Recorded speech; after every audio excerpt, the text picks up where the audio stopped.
Hello guys, this is the latest interview of Andrew Tate.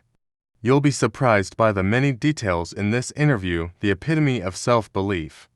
Best Andrew Tate interview yet. Even says himself that he's never been asked these questions. So keep watching and don't forget to drop a like and comment. Ready to break the internet, friend? How are we going to break the internet? You said you wanted this to be impactful. What would that look like to you? That's a really good question. I think a lot of people are interested in my journey. I think a lot of people are interested in how it feels to go through what I'm going through. Yeah. I think there's a lot of people who want me to martyr myself. A lot of people are living vicariously through me. Yeah.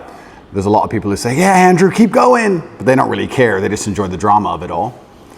And I think I've already broken the internet, but you're a very interesting man to talk to. And with your insights, I think together, we're going to have quite a large audience. Yeah, I mean, that's a question that I have for you. Why did you want to talk to me? Because I'm a psychotherapist. You have your skepticism about psychotherapy, and yet here I am.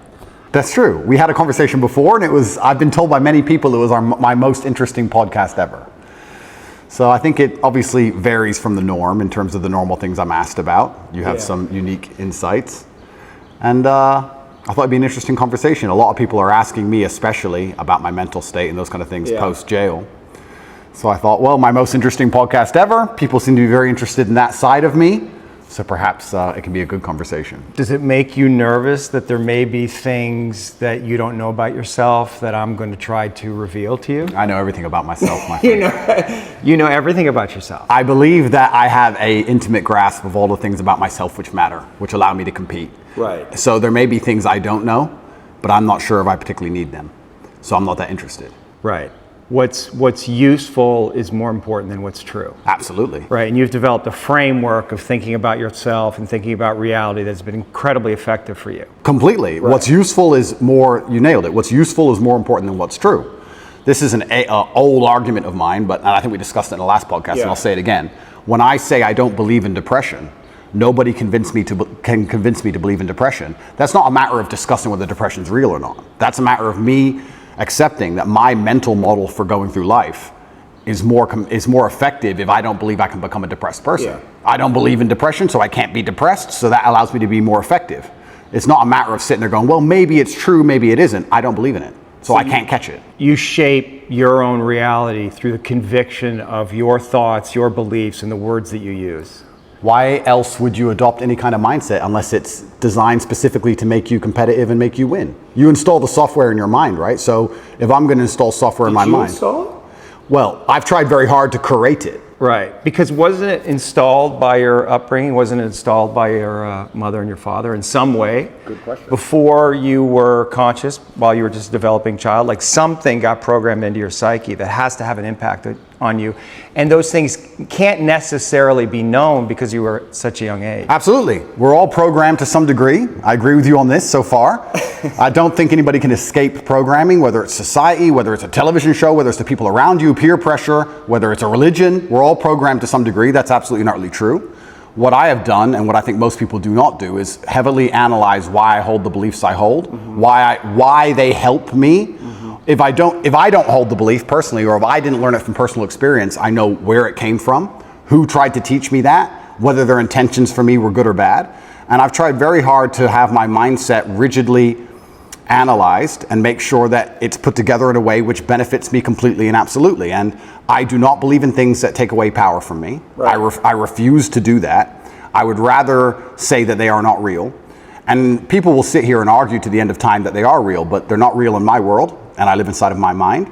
So even if you throw me in a Romanian dungeon, the idea that I become a depressed person is not a framework that my mind works within, so I can't become depressed. I can feel a little bit sad, sure, I can feel depressed, but I can't be depressed.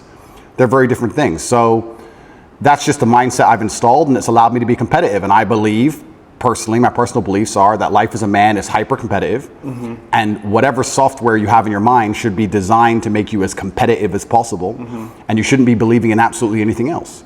So I've tried very hard to make sure all of my worldviews and all of my experiences and everything is curated and aimed in a direction which is going to allow me to be a fearsome competitor in all realms of human endeavor.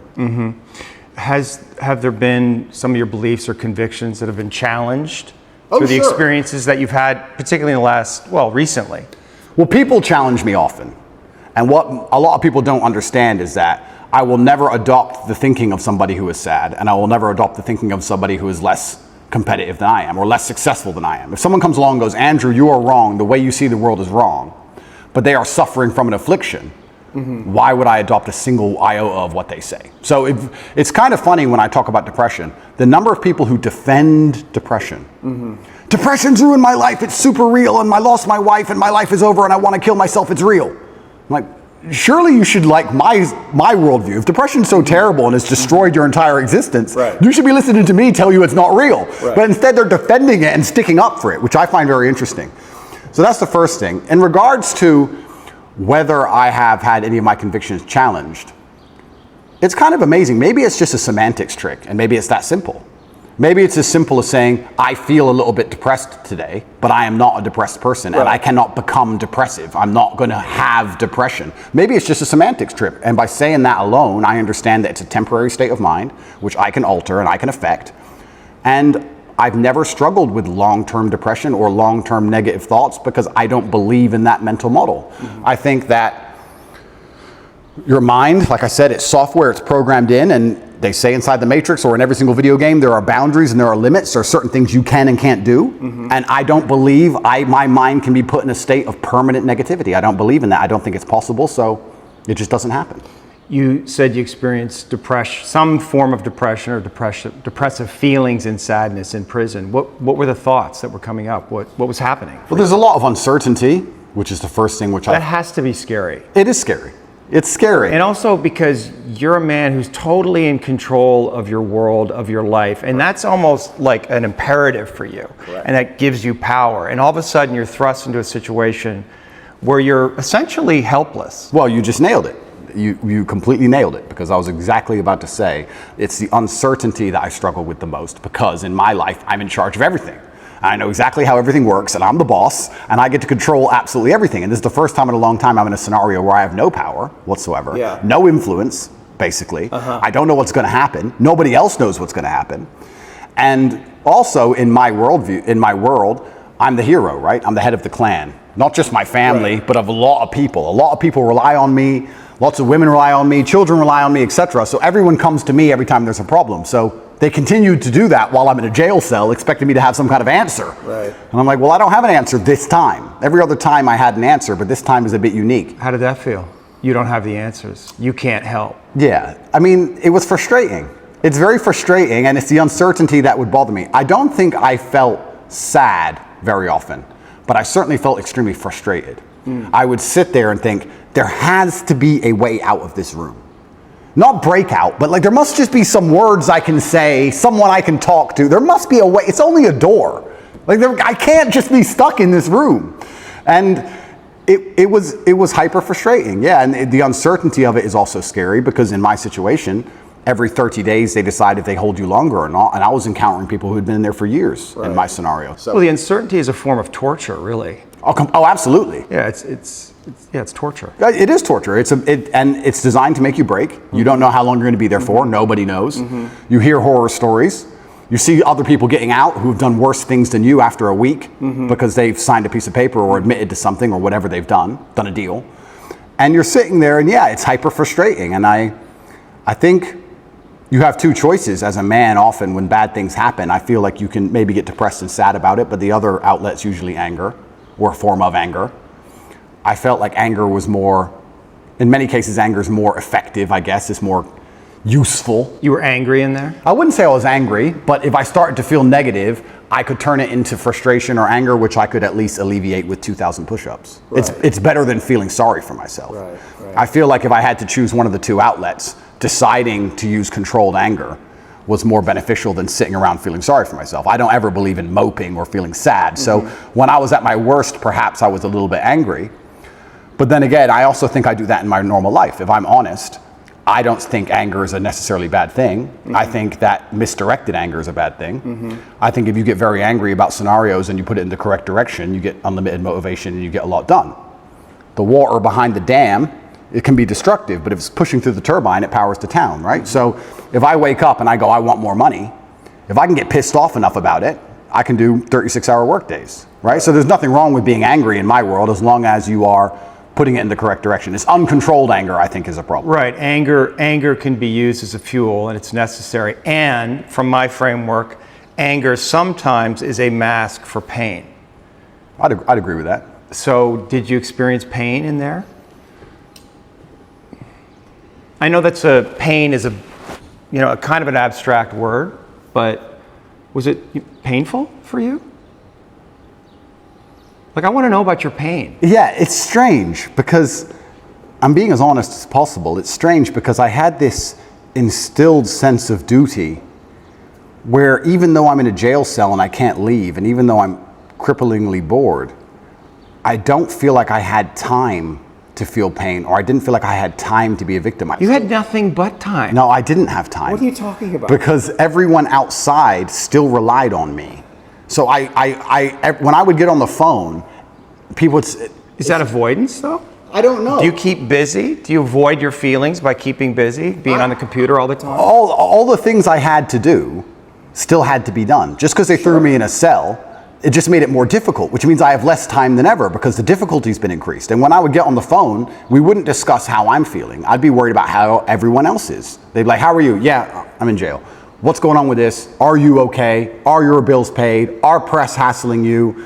I was worried about fixing everyone else's problems from jail more than I was concerned about myself or my own mental well-being. And if I felt particularly, when I say pain is an awkward one. I don't know if I felt pain because I don't feel sorry for myself, and I've developed this mindset of such absolute accountability that even though what happened to me I believe was unfair, and even though I'm completely innocent, I didn't think, why? I didn't think, why is this happening? I didn't think, why me? I didn't think, oh, this is unfair. Like, none of these things crossed my mind. I was like, this is garbage.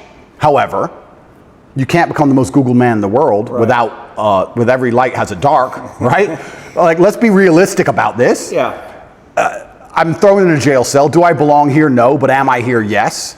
I was pretty logical about it. And I was like, okay, I've got a lot of things I need to get done. And I would feel angry if I couldn't get them done. But I don't think I felt pain. Now, I'll admit, I don't sleep very well since I've left. Why? I could admit Do you that. know why? I heard you say in one interview that you have nightmares. I do have nightmares, yeah. What are your nightmares about? I don't think they're about anything. I just have almost like an adrenaline rush out of nowhere while I'm sleeping, and I shoot up. I bolt awake. No thoughts, no memories, no real visions? thoughts, no real story. Fear. That's fear. I guess it is, yeah. So so let's just, you're dreams are a reflection of the unconscious. And if you're having nightmares, there must be some unresolved fear that wants to get worked out. I believe so, but then also, I love the idea of that. Of having unresolved fear. That sounds like the most interesting thing in the world to me. If someone were to say to me, Andrew, take this pill and your unresolved fear will vanish, I would say absolutely and utterly not. That's not fun. The fun is there's something in my mind which I don't have complete control or complete understanding of yet, and it's not detrimenting my day-to-day life really. Okay, I lose a bit of sleep, but this sounds like an interesting journey. It sounds like I'm in a new level of the video game and I've been thrust into a dark forest and I get to do something brand new, and I'm really genuinely not worried about it. You're not yeah, you shouldn't be worried about it. It's just where you are. I'm not worried about it, and I'm also not like, oh, I need to fix this. I don't care. I'll have nightmares and I'll wake up and I'll either go back to sleep or I'll continue to work, and that's life. Maybe life will keep giving you situations in which you'll have to confront that fear to resolve it. Why would I want to resolve it? Well, because if I'm really that tired, I'll sleep. No, but fear creates distortions in our mind, right? Fear is the seed of evil. Yeah. Right? And so we want to know what we're afraid of, because if we block our fear, we're susceptible to bad actions, right? And fooling ourselves about what they are, rationalizing. Yeah. So I would argue that it's actually vital for you in the position that you are in and the responsibility that you have to actually confront your fear in a very real way, which probably goes back to your childhood. Your dad was, the haircut story, and I don't know if you want to talk about that, if you're willing, but that's it. When I read that, I'm thinking about that little boy. It must have been fucking terrifying. It is, but I do think I had the best father on earth. I'm not disputing that. Yeah. There's a lot of good that came from your father. I'm not disputing that your father was a good man. Yeah. When you say he could go from 0 to 100 like that for a little boy, It's scary. It's fucking scary. It is. But and that fear has to be in you. You don't know what the fuck he's going to do. Yeah, completely. Yeah. But I think that's prepared me for life fantastically. And I also think the fear. But have you reached a limit? Have tolerance? you? Well, of the video game. I mean, you're facing all these charges. Yeah. Right? So something, and maybe this is what you need to go through. I mean, you're on the hero's journey, yeah. right? And this is inevitable in some way. But also along the hero's journey, you have to die to be reborn. That's true. And I agree with all of that. But if I'm genuinely, I psychoanalyze myself all the time, which is one of the main reasons I don't believe in therapy and psychoanalysis. You can't psychoanalyze yourself. Of course you can. I do it myself. You don't think that's hubris? No. You can know your own mind, that you don't need reflection from others to see yourself, that you can see yourself perfectly? I think that, no, I don't think I can see myself perfectly, but I think that life is a perfect reflection. But why not get help? Why not? Because then it becomes a crutch. I like the idea that I can rely on myself to fix myself. Well, you have a coach. Is that a crutch? No, it's not, because he's teaching me something. What's the difference? That's fine, but if I had an affliction, I would like to be my own doctor. And I think with your mind, you can do a lot of it yourself. And I think if you have a very strict framework in how you measure how successful you are as a human, and I do it through competence and achievement, I say, which mindset do I need to achieve as much as I can possibly achieve? Right. And I can measure that in real time. I can measure that in literally dollars and world championship title belts. I can literally measure the success. Mm-hmm. I'll say, okay, well then this is the mindset I need to have to be as successful as possible. Anything that's deviating me away from that needs to be addressed and concerned and dealt with, and I can do that myself. And I think the fear that if it's fear that's waking me up from nightmares now, it's just because I understand there's a very big apparatus, a very big enemy which I cannot destroy and I cannot beat coming to get me. Mm-hmm. So I do think that wakes me up. I think the fear is healthy. I think I'd be stupid to not be afraid. But I don't necessarily want the fear to go away because I have no problems feeling bad. Well, it's not about going away. It's coming into deeper relationship with it. And understanding that there's fear that's happening in real time, but there's also fear that may be in your psyche somewhere, in your body that's connected to your history, and that may need to be resolved because otherwise you're projecting things out that you may not be seeing reality totally clearly. That's the thing, right? Is there a way that you're not seeing things perfectly clearly? Well, then we go back to what I just said about perhaps that's true, but if I measure myself purely on competence and purely on achievement, whatever I think and whatever I'm doing is obviously fantastic. So I'm very happy with the mindset I have. And then we go into the argument, which is a level deeper, is am I supposed to be happy? Am I supposed to feel good? No, it's not happy. No, of course, but this is what I don't understand about people, especially men in the world today. Why are they so worried about being afraid? Why are they so worried about, I was afraid every time I fought. Yeah. I fought anyway. Yeah. I don't let fear guide what I'm going to do. I do what I'm supposed to do regardless of how I feel. So I don't see anything wrong with feeling fearful. I don't see anything wrong with feeling stressed or under pressure or anxious. All these things men are trying to get rid of. And I talk about men specifically. I gender this because I'm a man. I don't know how it feels to be a woman. But all these things that people are trying very hard to get rid of from their brains, I don't see why they need to leave. I will argue the point that if I feel anxious and pressured and stressed and fearful, I will get more done than if I was happy. I think if I was happy, I'd just be hedonistic and just wasting my time. I think that you get a whole bunch done with these negative connotations and negative emotions, and I think that life is suffering and pain, and you're here to go through it, and the sooner you get used to the taste, the more successful you're going to be. I have no interest in trying to change the flavor, my friend. The flavor of life is pain, and I will eat all of it. And it doesn't matter if they put me back in jail or not. I'm not sitting there going, how can I be happy in jail? I will sit in jail and say, yes, this sucks. It's supposed to suck. Yes, I'm not enjoying this. Yes, I'm anxious and paranoid. And yes, that guy might stab me. And yes, I can't sleep and I miss my family. And this is what's supposed to happen to me. And this is how I become the best man I can possibly be. And I'm going to succeed regardless. You're very convincing. You're so good though, right? It's almost like I feel like you can rationalize anything, right? It's almost like a trick. Magic trick? Well, you're really good at talking, you're really smart, and it's almost like any question you can turn and make it work for you, which is great. It's a skill, but there's also a place where there's the potential for self-delusion. Oh, absolutely. And I'm not even going to sit here and say that I'm not delusional to a degree. I'm not saying that self-delusion doesn't exist. We all are, right? Let me give you a very simple example. Let me try and use an analogy. I think the only thing better than having everything you want is not wanting anything, right? So I have every car on this planet. I have 40 supercars. Most people want a supercar. I have 40. But there's that unique 0.1% of people who genuinely don't want one. And I think that's more freeing than having everything you want. right? So the true mindset is not wanting anything. Most people, the best they can do is having everything they want. And I feel like you can kind of do this with the emotions as well. I guess my general consensus is that I don't think I can change or affect the world to the point where pain and suffering and bad things are not going to happen. So isn't it best if I just enjoy all of that?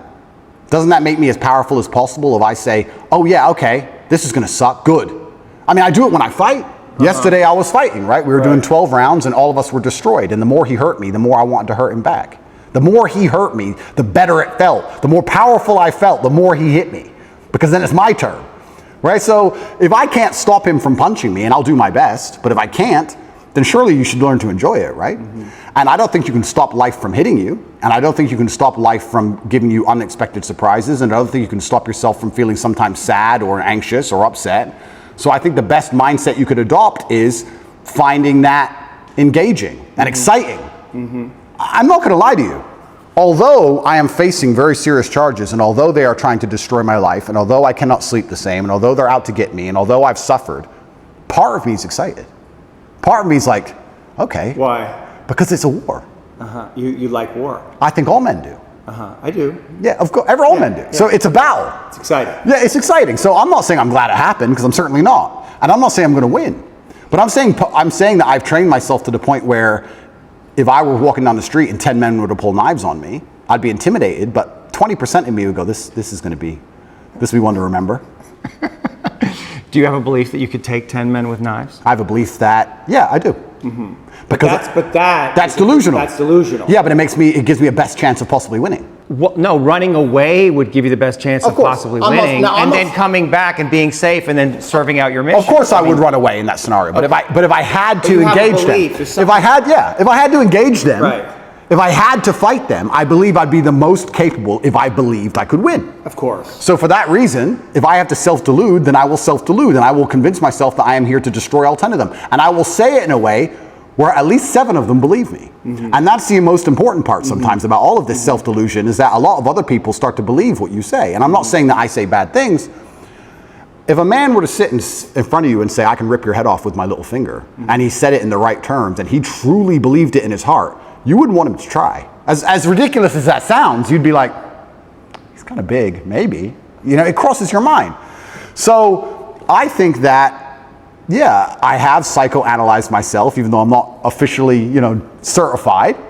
And I've decided that I can't stop bad things from happening to me. So instead, I'm going to enjoy bad things happening to me. And I'm going to build a mindset that makes me fearsome enough to succeed regardless of how stacked the odds are against me. Yeah. And I appreciate your mindset, and it's well thought out, and it's useful to you. And so I'm just pushing up against the places where I think there might be contradictions. I like to hear it. Yeah. I like to hear it, but like I said right now, I'm not a coward. And I want to make this very clear. I'm not a coward. I don't care if I don't sleep again for the rest of my life. I refuse to take any fucking pill, and I refuse to sit and have my mind altered by anything I do not control. I don't care if I have nightmares for the rest of human time. Right. As long as I'm in charge of my mind, I'm in charge of my life. If God decides that I don't need nightmares anymore, I'll fathom out how to stop it.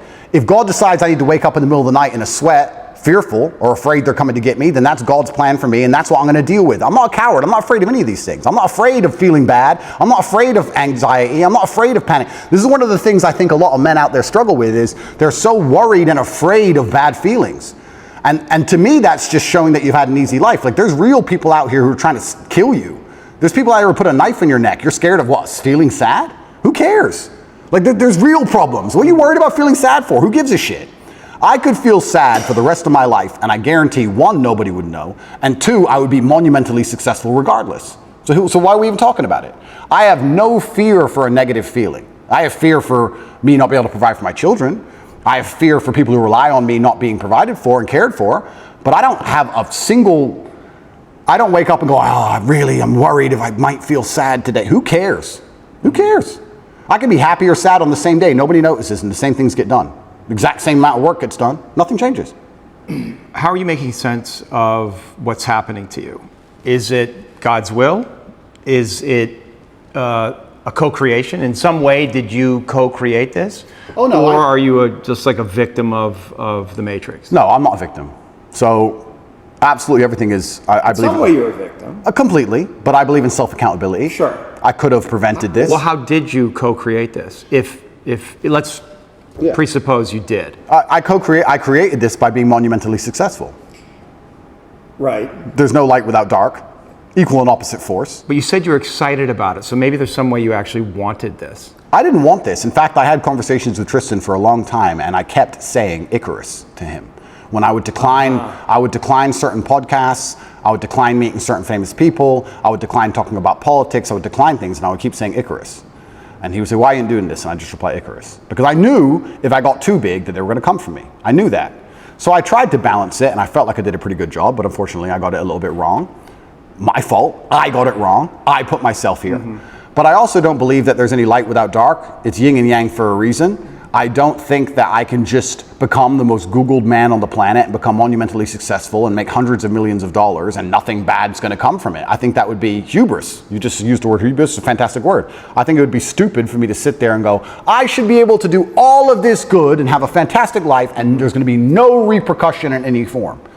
I knew this was coming to the point where I literally sat with Tristan about 3 weeks before it happened and said, we're fucked. So why did it happen? It happened because I became monumentally successful and I became monumentally influential, and the world is a battlefield. You did create it. In some way, you co-created it. Like you knew this was going to happen, and so there may be some way, unconsciously, you wanted it to happen. Like if you're on this hero's journey and you're living this big life and you have a big vision for yourself. I mean, you bring up guys like Genghis Khan, and I think that's kind of appropriate because in another era you probably would have been one of those cats, right? So now we're here, and maybe you need this in some way, need this test to really feel yourself, to know how strong you actually are. I mean, I know what you're saying. I don't think I need the test. I do feel like I need to tell the truth. I do feel like what's the truth? The truth is, well, the truth about the Matrix? Yeah, what I believe, and I do believe that I have a responsibility because of my massive platform. Yeah. And I do believe that the responsibility is for me to do my best to educate people in a way that's going to make them happy. And I know I could have sold my soul 1,000 times, and I know I could have avoided this, and I know I could have not said certain things, and I understand all of that. I wasn't looking for a war this large. I wouldn't say I was looking for it.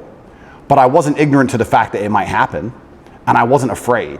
You didn't do anything to avoid it, though. I did a lot to avoid it. You did? Icarus. I must have said it 1,000 times. I could have made it much worse. Yeah. But I was never afraid of it happening. I think there's a difference between knowing something bad might happen and taking the calculated risk and going, this is my journey for truth, and this is what I believe is what I should do, and being afraid of something. Like, I understand if I go into the ring, I might lose. But I do believe 93% chance I'm going to destroy him. Well, and you want the fight, either way. I guess so, because how else do you matter, right? That's my point. And I'm not saying that I'm glad I'm being persecuted for false human trafficking inside of Romania. I'm not saying that at all. But I'm saying that... Yet, on the other side of this, how strong will you be? Stronger than you could be otherwise, that's for sure, and have more power and influence otherwise. Absolutely. And I mean, it's a Nelson Mandela. Completely. And now... So I wouldn't want to spend fucking whatever amount of time in jail. That sounds fucking scary, but it's not uncommon for heroes. Well, exactly. And if you take the lessons from it, and if we want to once again talk about being as formidable as possible, then I don't think jail, okay, it's given me nightmares, but I don't think it's made me weaker. No. And it could have easily made me weaker. I could have gone through the exact same experience with a different mental model and emerged weaker. I believe I've emerged stronger. Regardless of the fact that I have nightmares. I didn't have nightmares before, now I do, but I still see myself as a stronger person. That's one more thing I no longer have to fear from an unknown perspective. I know exactly what it's like.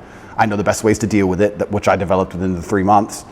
And if they put me back, I know what I'm going into. So that's a unknown area of the map explored. Yes. And I don't want to go, but I do believe that I'm more powerful than ever. And you have to find the good in it. That's absolutely not for sure.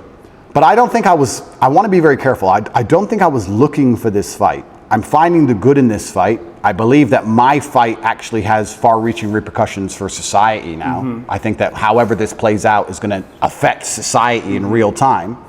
I wasn't looking for it, but I was never... Did you attract it in some way? Well, if you are a force for good, then the evil is going to attack you, isn't it? And I do genuinely believe this is the battle of good versus evil in the world today. I believe that truth is always going to be on the side of good. I am religious. I believe the things I say most people knew were true only 10 to 15 years ago. I don't think they're radical ideas. And I think that there is an evil force in the world which is extremely deceptive, and they are out to try and silence me, not because what I say is wrong. It's in fact because what I say is right. I believe the reason I have so much influence and the reason so many young boys listen to me and pay attention to me is because I say things that are true, that they know intrinsically, evolutionarily, inside of their bones as true, that I say things which work. People often wonder why my fan base is so feverish, why my fan base is so dedicated. Well, if they listen to me, it's the first time they ever feel good. The first time they ever train hard and start to feel better physically, and they start to feel better mentally, and they adopt my mental model, and now they're not stressed or depressed anymore, and then they may start to make some money, and they go, you know what, I started listening to Tate a year ago. I'm in the best shape financially, the best shape physically, the best shape mentally. Tate's the man. So they're hyper dedicated to me, and yeah, I mean, there's going to be a negative to that. I want to make something clear. I've been brutally aware of the fact that all of this might blow up in my face for a very long time. I've not been ignorant to that, and I think that's why jail didn't cause me pain, because I wasn't in jail like, how did this happen? I was in jail thinking, they got me. I knew it. They've been after me for a long time. I knew they were coming, and I don't know if that's a coping mechanism, but I was saying on every single podcast before I went to jail, they're going to try and put me in jail. I knew it. Right. You said that there's a light and a dark. Is there darkness in you? I mean, there must be. There's darkness inside of everybody. Right. And do you know that part of you? Are you in relationship with it? Do you think about it? That's a good question. First, I have to identify what would the darkness in me be. Well, let me present something to you, because I stood up for you after you got canceled off social media, and I have a lot of female clients, and they had questions about that. I mean, they know me and they trust me, so they're curious. Yeah. But one of them said, well, you know, Andrew he's out there saying that he's helping all these young men, but in the beginning, he made his millions in some level exploiting these very men. That's the frame that they were thinking about it. And is there validity in that, in what they're saying? Because I didn't know how to answer that question. I don't think I exploited the men. I think I exploited, maybe I did exploit the men, but let me change my answer. I don't think me not exploiting them would have prevented them being exploited. I think these men were out to be exploited regardless, whether I did it or not. So, but you can see how that sounds cynical to somebody, where you say, well, they're going to be exploited anyway, so I'm going to make money off them. And then once I make money off them and I get this platform, then I'm going to champion them. Completely. I mean, I guess that's probably one of the most logical arguments against me I've heard. Then we have to argue whether I was really exploiting them, which is another argument, right? Absolutely. Because a lot of these men, the only reason they didn't kill themselves is because they had an online girlfriend. Sure. So I actually think that webcamming and girls as a whole is closer to therapy than it is porn. Truly, these men are completely miserable, and the only joy they have is logging into that website. So I don't think I did exploit them. The reason I said the fact they were going to be exploited anyway, it's very similar to having an alcohol store. Let's say there's 3 alcohol stores in a row and all of your customers are alcoholics. Well, if you close your alcohol store, what happens? They just buy at the next store next door. Right. They're still going to be an alcoholic. You're not saving anyone's life. Right. But I don't think I necessarily exploited. I didn't see myself as exploiting them or exploiting the girls. I don't think that. I think it was a business opportunity, and I approached it the way I approach everything, which is extremely professionally, and I got good at it, and we had a very successful company.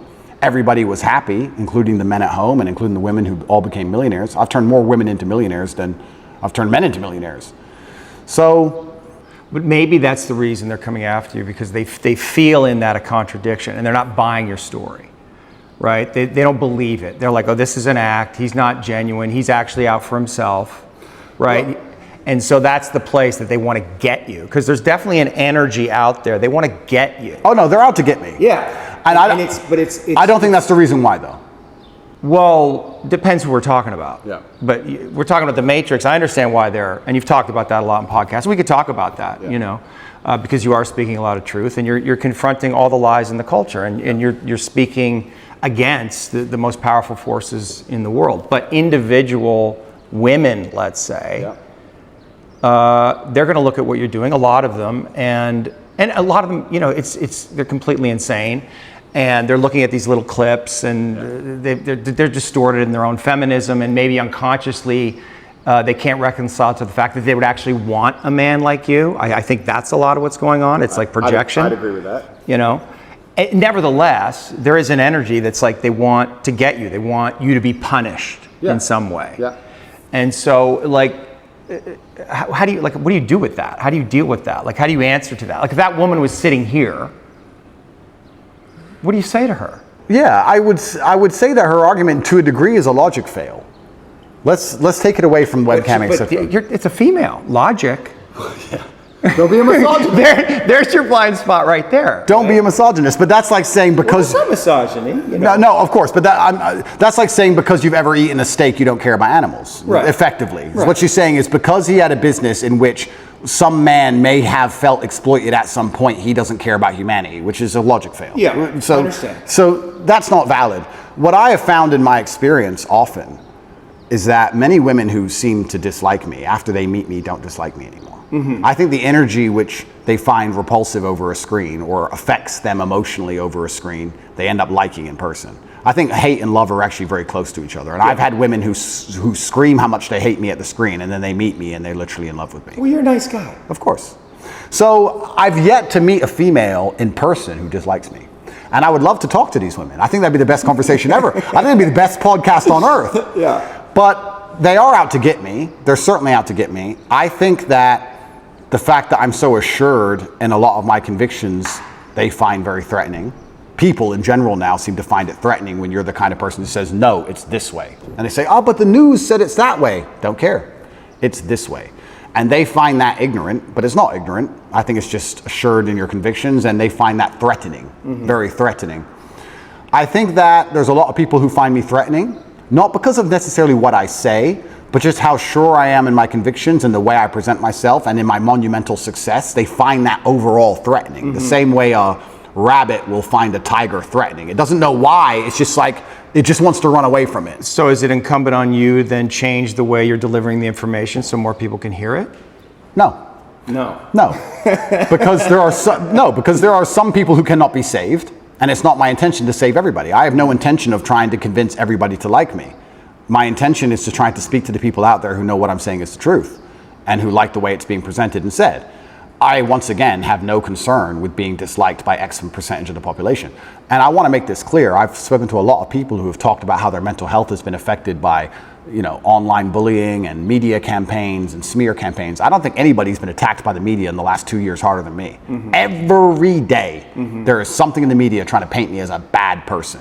On TV channels from Ulaanbaatar to Utah, across the entire world. And I can sit here and say categorically, I've never read a media report and been like, shit. I've just been like, clowns. Don't care. That's a lot of energy coming at you. I mean, psychic energy coming at you. And like, have you reconciled to this idea that you're Andrew Tate. You were born, you have a life, you have your own inner world, just doing your thing. And then there's an Andrew Tate that's out there. And people are projecting their love and hate onto you. And it's not, none of it's really real, but you have to hold all of that mass projection. Correct. How is that? Yeah, but then let's psychoanalyze me, right? You're the professional, I'm the amateur, but let's do it. Why don't I care that the media continues to attempt to slander me continuously, and they don't do it to anybody else, and it's unfair that they're doing it to me, because if I was a genuine sexual predator like the people they defend, I'd be protected by these people. We can discuss this, right? Sure. If I was going into girls' toilets, they wouldn't say anything bad about what I was doing. So why are they, the fact that it's so unfair and it's so pervasive and it's so aggressive, why doesn't it bother me?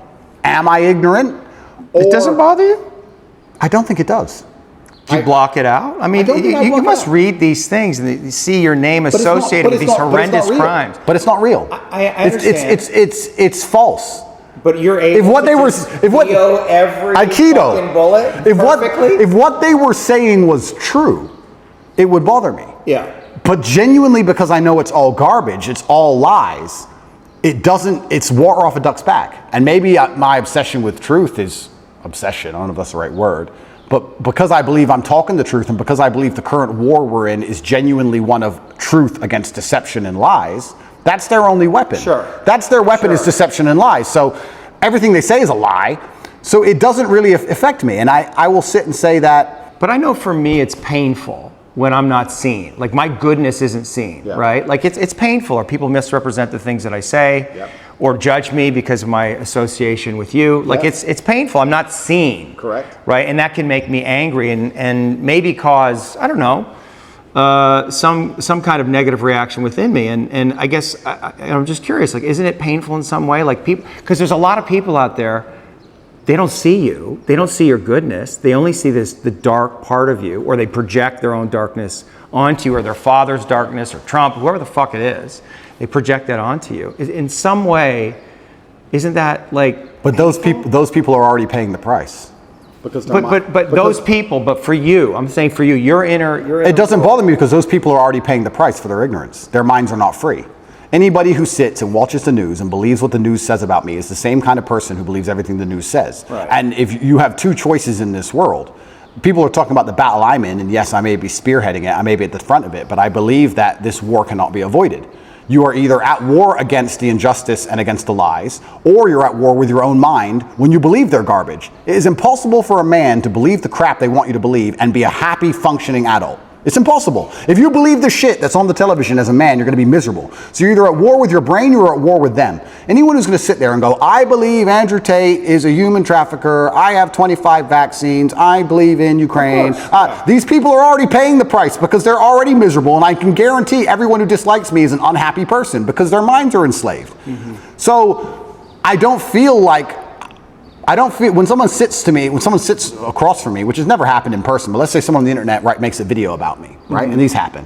A new Andrew Tate's the worst man ever. I can load up the video and just look at him for a fraction of a second and go, he's paid the price. Right. He's already miserable. If I was that person, then depression would be real. These are fat internet trolls, losers. Who can't compare to me in any human metric. They know it, which is why they dislike me. Because anybody who genuinely gets out in the world and looks for truth and looks to be successful and is tenacious and is brave agrees with everything I say. So I don't feel pain when someone sits and says garbage about me, because I believe that their mind is already suffering because they're not free. Their mind's not freed.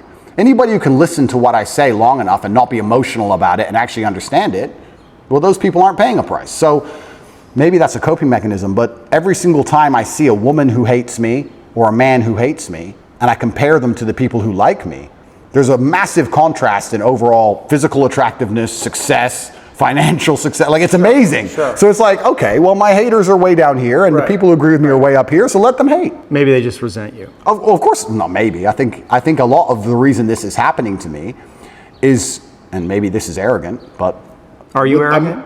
I'm with the therapist, so I'm allowed to be arrogant, right? A lot of the reason this is happening to me is because I'm tall and built, muscles and cool cars and, smart. People don't like me. There's people who look at me and go, he thinks he's too cool. Teach him a lesson. There's a massive amount of resentment involved in all of this. Yeah. Even from the Matrix itself, we talk about the Matrix and I talk about it, and people, of course we compare it to the movie. But at the end of the day, there are people, moving parts in all of this. There's a prosecutor, there's a judge, there's a lawyer, whatever. Someone is sitting in an office who gets a piece of paper saying, destroy Andrew Tate. And that person looks at my life and compares it to theirs, and they feel resentful. And then they go, okay, let me use every power I have to try and destroy this man. Right. If my life wasn't so aspirational, is a word you can use, but if it also didn't tick nearly every single box in regards to every teenage boy's dream, I think that they would be a lot less interested in trying to hurt me. Right. They're trying to hurt me because of the things I have and what I can do. So there's a massive level of resentment in all of it. And I also think the people who dislike me, a lot of it's resentful. It's either weaponized virtue or resentment. Right. Especially weaponized virtue. Let's talk about that. Because whenever I have a hater online, it's funny, people who hate me in person are very respectful to me. It's very strange. Isn't it weird how the bottom line of humanity is always going to be physicality? When they meet me, they shut up. Sure. Keyboard warriors are very tough. Of course. But online, it's very hard to say I'm stupid. It's very hard to say I'm not successful. It's very hard to say I'm fat. It's very hard to say I'm ugly. It's very hard to say I'm not charming or I'm not charismatic. It's very difficult to attack me with anything other than the fact I'm a bad person. He's all these things. He's perfect in nearly every metric, but he's a bad person. Yeah. Right? So how do you do that? Well, you take a virtue and you weaponize it, misogyny, homophobic, whatever it is. They pretend they care about the subject when they don't, and they put it into a bullet and they shoot it at you. And it's weaponized virtue. It's not genuine virtue. These people who are saying I'm a misogynist don't care about women or care about combating misogyny. They just want to try and hurt me with it. Yeah. That's the first thing. Or the second thing is genuine resentment. Yeah, I remind them of the guy who picked on them in school. Yeah. Or the guy who fucked their girl, took their girl off them. Mm-hmm. And they don't like me for it. But that's not my problem. That's their issue. So are you defensive? Is that like a defensive posture? Is the way that you can be? I really want when I talk. Are you open to these people? No. And when I talk to you, I want you to be open to them. This is what I think it is. It's like you are the man. It's like you are the daddy. It's just like, why are you being so mean to me? Why are you fucking yelling at me? I want you. I need you, brother. Like, show up in a good fucking way. Where are you? Like, that's what's going on for them emotionally. Perhaps. Yeah. And so do you have a responsibility in that place to transcend the place you are in to really fully realize your leadership? You know what I'm saying? That's a very good question. And when I'm talking to you, I want to be as honest and vulnerable as I've ever been. I'm trying to be as vulnerable as I can be. You're doing great. But also, so let's talk about these people who resent me the most, or these people who disagree with my message. What's it like for you to be vulnerable? What's that word even mean to you? How do you relate to that word of vulnerability? That's a really good question. I don't know. I don't know how I relate to the word vulnerability. Well, you are vulnerable. You can't put yourself out in the world like this to be seen. That is a vulnerable act. Getting into the ring with another fighter where he might kick your ass, that's vulnerable. That's intense vulnerability. I think emotional vulnerability, nearly at every form, at every level, is basically a form of manipulation. So maybe that's just how you experienced it growing up. Perhaps. Was your mother emotionally manipulative? No, but if a girl cried in front of me, I believe she'd be trying to get out. I don't think it's just because she feels bad. I think it's because she's trying to get a reaction from me. And I think when men cry to their wives or whatever, a lot of it is trying to inspire sympathy from her. I think a lot of emotional vulnerability to a degree I would argue that is all manipulation. Like then that would indicate that in some way that you are manipulating. We all manipulate each other. Well, that's what I'm saying. So if you're seeing manipulation in others, that must also exist in you. And I guess that's the question. Is there a way, right? Like, can you actually not be manipulating? And manipulating is a strong word. It has a negative connotation, but like in some sense, trying to control. Because one of the things that I find in this conversation, right? It's like, I mean, I actually think you're going along with my line of questioning really well. You're not trying to control everything, but there is a way, right? That you have a tactic. You're trying to control things. You're trying to get away from something. You're trying to control the conversation on some level. Of course. But what if you gave that up? Well, okay. Give it up. I'm trying. I'm trying to be as vulnerable as possible. But when like just the idea of it, right? Like what would happen if? Let's do it. I'm trying my very best. Old habits die hard. But don't worry about the result. Just ask yourself the question, like what would happen if you let go of trying to control everything? Just feel into what that would feel like. But that goes back to the point about what vulnerability is, because I don't think humans are as emotionally incontinent as they pretend to be. And I believe that when you truly feel pain or truly feel trauma or something really bad happens to you, the result to that is usually silence. I don't think you talk very much at all. So you ask me, what is it like to be vulnerable? Well, to me, that's not crying. That's not...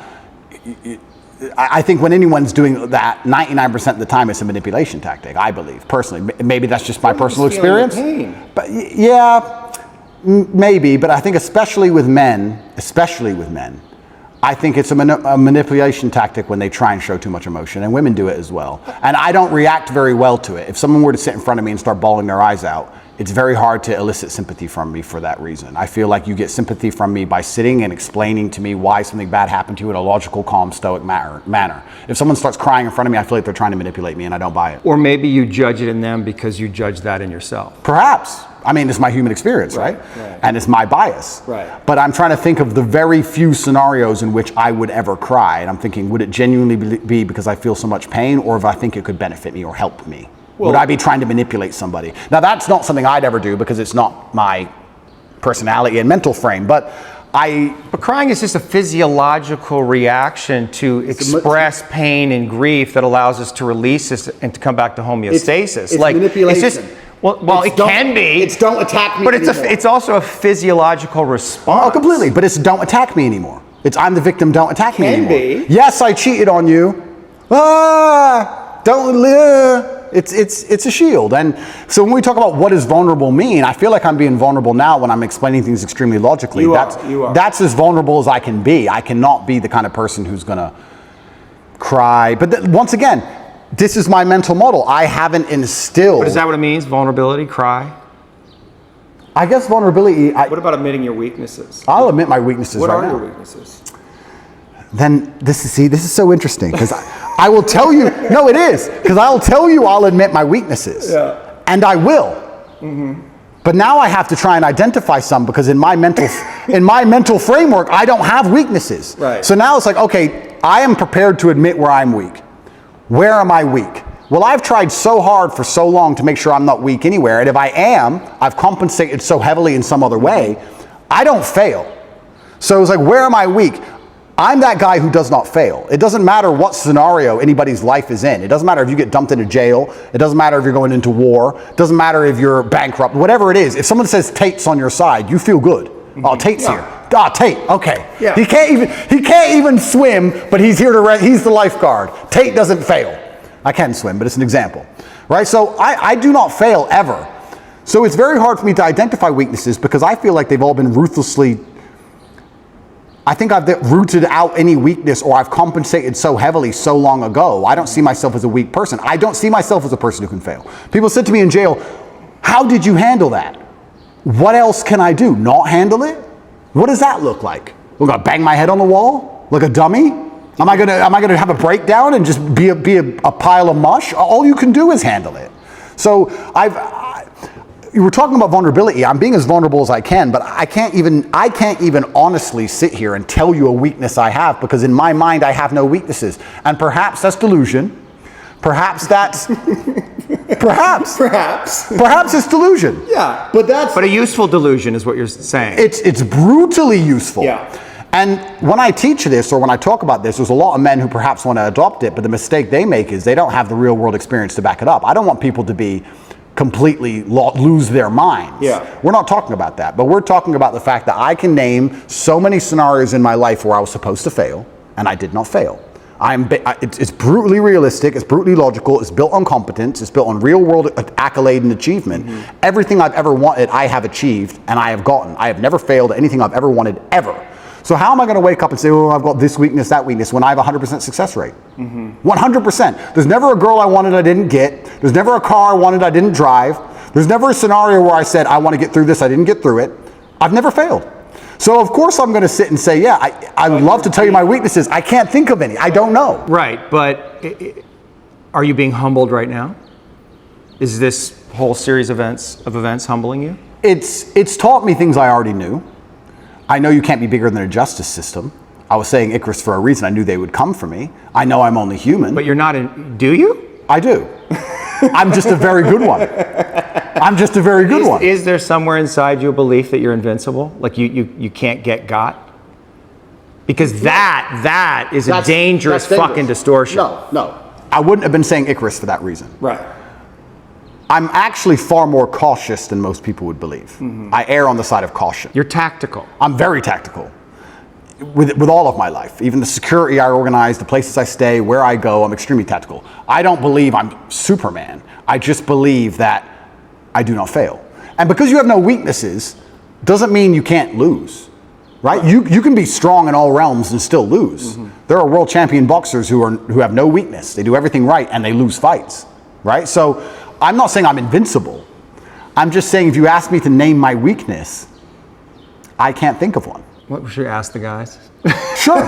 You can ask people. You can ask people around me. I would love to hear it. And I guess I can tell you what people say about me. Well, actually, that's a good question. Do you feel like you get, I guess Tristan, but do you get honest reflection? Can you trust the reflection? Because, you're at the center of this kind of empire and you have all of these friends. Yeah. But can you trust the information that's coming to you from anyone, because I'm here in some way for my own self-interest, Completely. right? Yeah. And the fact that you trust me was interesting to me. You let me in your house, so I assume that you have some kind of instinct about it. Yeah. But that must be hard, like, to trust.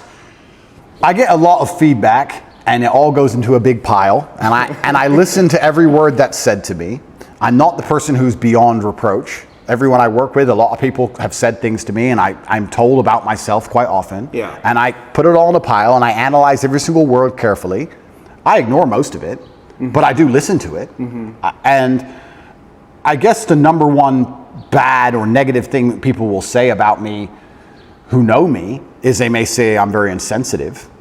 I hear that sometimes, usually from women. You're insensitive. I'm insensitive because I think once you become a ruthless problem solver, you come across to a degree as insensitive. We have this big issue and everyone's crying. Okay, stop crying, fix the issue. Right. You have to be insensitive. Okay, what are you crying about? Let's fix that. Right. Well, you know that's wrong. Well, a lot of people want to vent. They don't want to fix the problem. They want to Well, cry. they just need you to be with them and say, I and understand, yeah, here you are, exactly. baby, I love you. Completely. You're rolling your eyes. Yeah, but I'm that's what I'm saying. So when you become a ruthless problem solver, Right. you become to a degree insensitive. Now there are some scenarios which that doesn't work, right? There's some problems you can't fix. The death of a loved one, that's different. Yeah. But if people are crying about something which is very fixable, it's very difficult for me to be interested in their crying. And I'll tell you why. Because if I have a set standard for myself, if I wouldn't allow myself that luxury, it's very hard for me to give it out to everybody else. If I don't allow myself the luxury of being incompetent because of an emotion, then it's very hard for me to look at others and go, well, you're allowed to be incompetent because of your emotions, and you're allowed to be incompetent because of your emotions, and I'll just deal with the struggle of never being incompetent ever, regardless of how I feel. If I have standard for myself, I'm going to implore my standard or imply my standard on others. And if they don't meet that standard, then they're going to call me insensitive. What would you have to give up to become more sensitive, particularly to your women? I'm a very sensitive, romantic, nice man. Yeah. In general, I'm actually a romantic man. I get called that a lot. No one calls me cold. Right. It's different. You're loving? Completely. But when it comes to problems especially, Right. can be You insensitive. default to problem solving. And Absolutely. that's not what they want. What's the issue? They want you to just understand and hold them. They want to cry about the problem a while. And time is time is money. Time is money. I'm like, okay, yeah. Boom, boom, fixed. Right. No, but you don't understand. Da, da, da. I do understand. Now it's fixed. Shh. Next.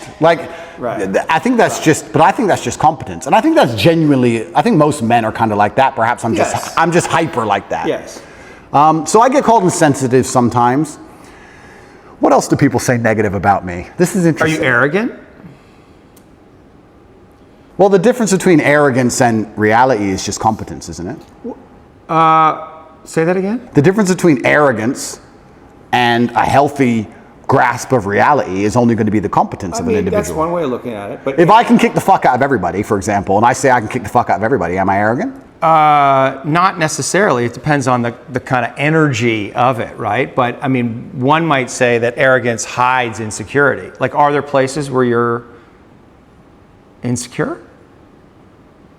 That's another very good question, but let me think about this for a second and answer it, because these are questions that have never been asked before. But okay, so what am I insecure about?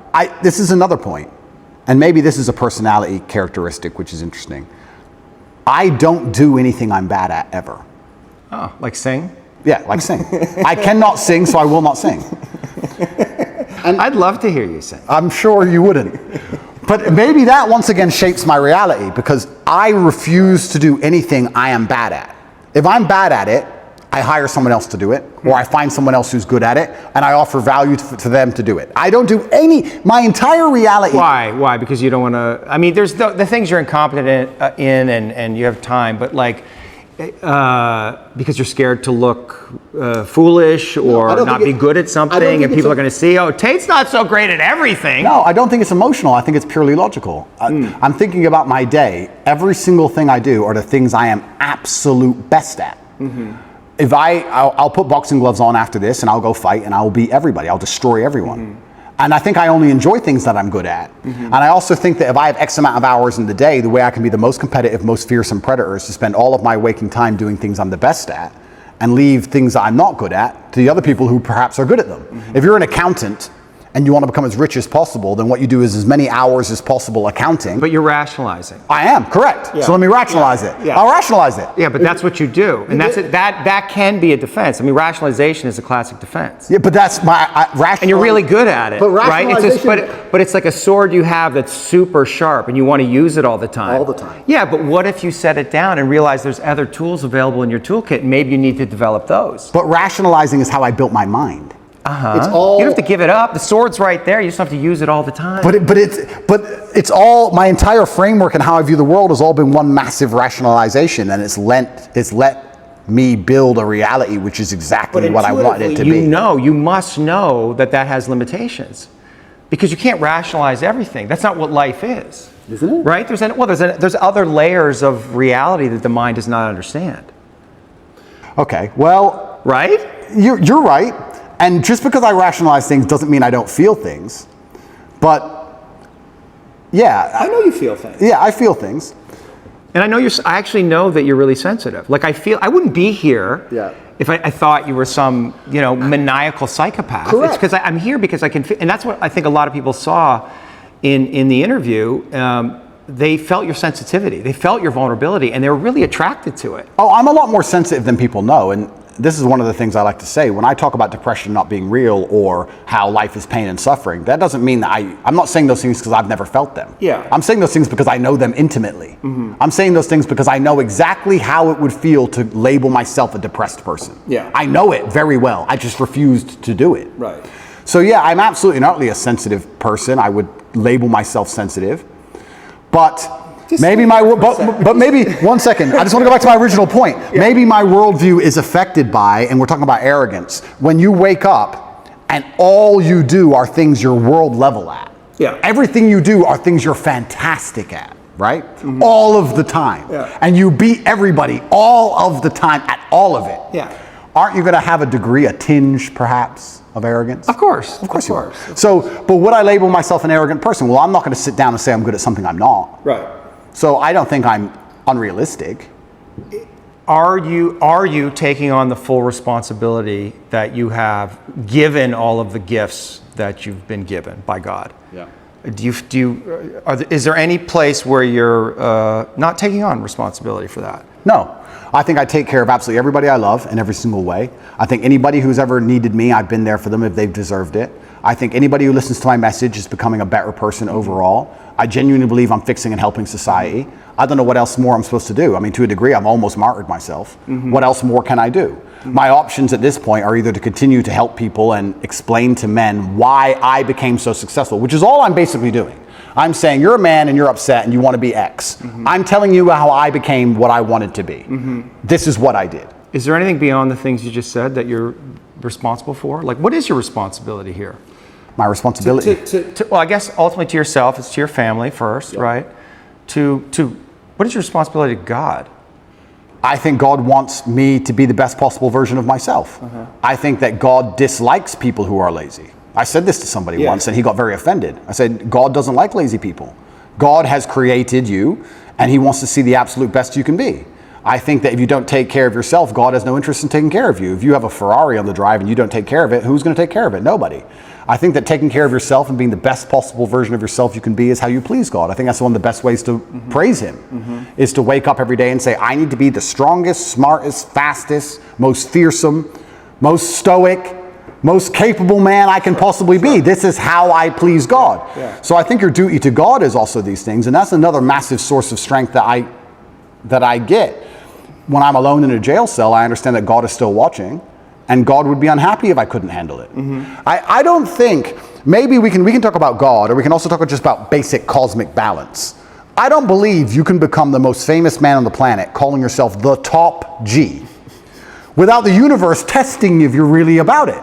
I don't think you're going to get to a point where the universe, whatever you want to call it, is going to say, is he really the top G? Yeah. And you're going to have to prove it. If you walk through life and say, I'm made of iron, I'm Mr. Tough Guy, sooner or later someone's going to check you and find out if you are or not. Right.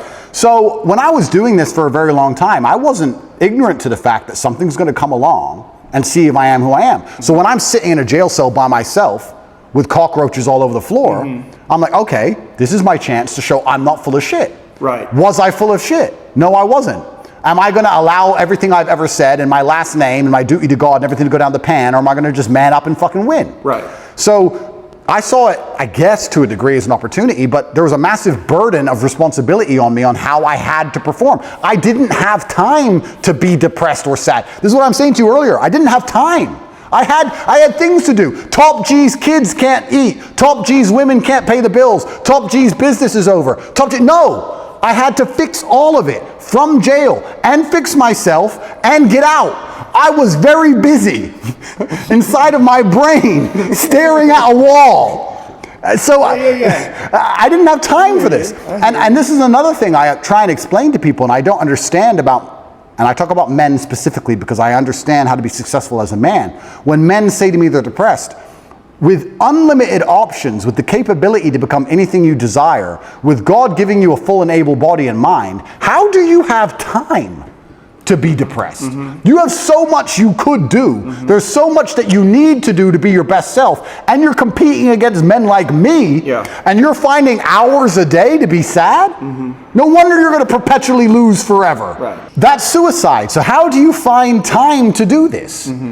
It's brutally ineffective.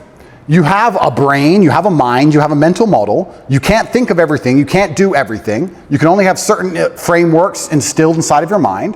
As a man, you should be hyper competitive. You should try and be the best version of yourself you can be. You're competing against every other man on earth for the girl you want, the car you want, the house you want, the watch you wear. It's all competition.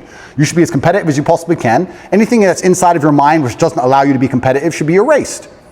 This is why I can't name a weakness. I can't name a weakness I have. I've compensated so heavily for any weakness that may exist, I don't even see them anymore.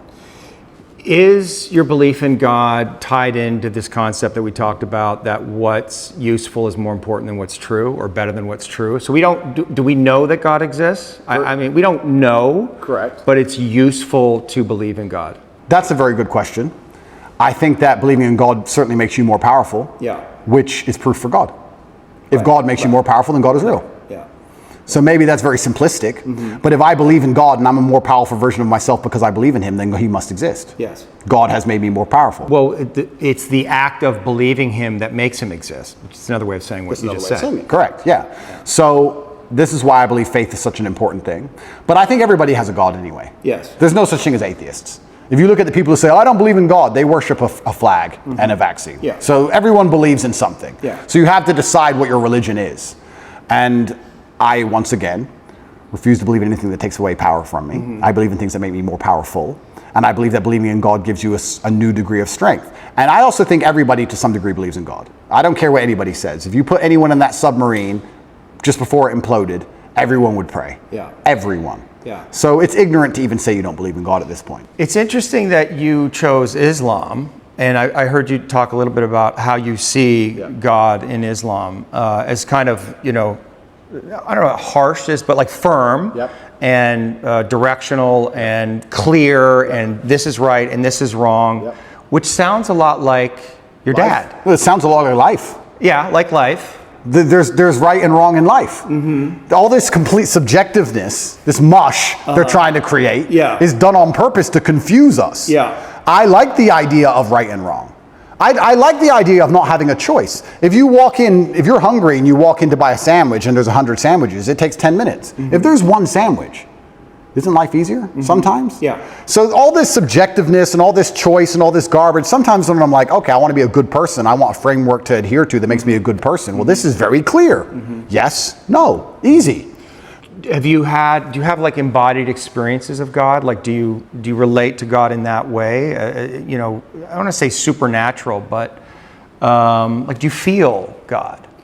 I absolutely feel him, and there's certain times where I may feel particularly energetic. When do you feel God? So usually when I'm feeling powerful. There's been times I was in jail and I just got up and I just felt like, you know what, like just shadow boxed a bit. I don't know. It's like you just felt it. Like I'll be okay. I will win. I don't feel God when I'm sad or something like that. I think that the whole idea of spirituality, and I believe God himself, he wants the best for you. And it's interesting, how we're tying religion to my worldviews, because my worldviews were the same before religion. I guess before it was the cosmos, or just the way the universe works, or light, dark, yin, yang, etc. I still say these things, but now I attribute a lot more of it to spirituality, a lot more of it to God. And yeah, I chose Islam because it's firm, and I believe that I'm a person with firm principles. So I'm obviously going to liken myself, or I'm going to feel an affinity to a religion that has firm principles, because that's who I am as a person. I'm a person who's principled, yes, no, and I have no problem with people sitting with me and saying, what you're saying is bigoted, or what you're saying is wrong, or what you're saying is insensitive. I think Islam also has a similar issue. Yeah, I think you also chose the winning team. Oh, it's completely the winning team. I mean, it's the winning team because, and it's the winning team, and I didn't choose it because it's the winning team. It's just the winning team because it has principles. Yeah, I agree. And unfortunately, when you have no principles, if you stick up, if you don't believe in it, if you have no hard line, if you'll accept anything, then you don't believe in anything. Yeah. As soon as you'll accept anything, then you have no hardcore beliefs. If you have any set of principles, or you have any things you believe in, there's going to end up being a barrier, and the people who fall outside of those barriers are going to be offended by it. That's the reality of it. If you have a religion or a belief system that doesn't offend anybody, then it's not a religious or belief system. That's my view. So yeah, I chose the winning team because I think more and more people are starting to understand how important God is in society.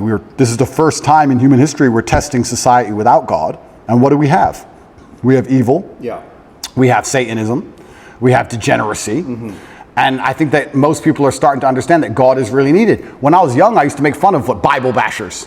Let's make fun of them. Yeah. And now I'm like, we need more. Yeah. Where are they? We need more Bible bashers. So, yeah, and I guess I certainly feel more powerful since I've reverted, but I always felt powerful anyway. But I guess now, instead of just believing it's the cosmic nature of the universe, or let me change that. I always felt a strong affinity to my last name and my ancestors. So I always had to a degree, a spiritual aspect to where I got my strength.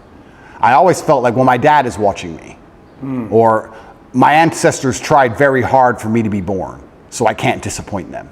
So I've always had this spiritualistic side. Like, imagine the disappointment my ancestors would feel if they fought saber-toothed tigers and survived World War II and went through all the garbage they went through just for my father to be born, and then he suffered like he suffered to raise me, for me to be raised and become the most famous man in the world and call myself top G and then cry when I went to jail. What am I? What kind of bitch? What am I going to go, wah? No, I go to jail with my head held high. And if they put me in jail for the next 20 years, I'll walk in there with my head held high. And if anybody sees me, I'm not going to be a broken man. I refuse to be a broken man. It's disrespectful to everybody who ever died or tried hard for me to be raised, for me to emerge from this difficulty as a broken person. That's absolutely and utterly selfish.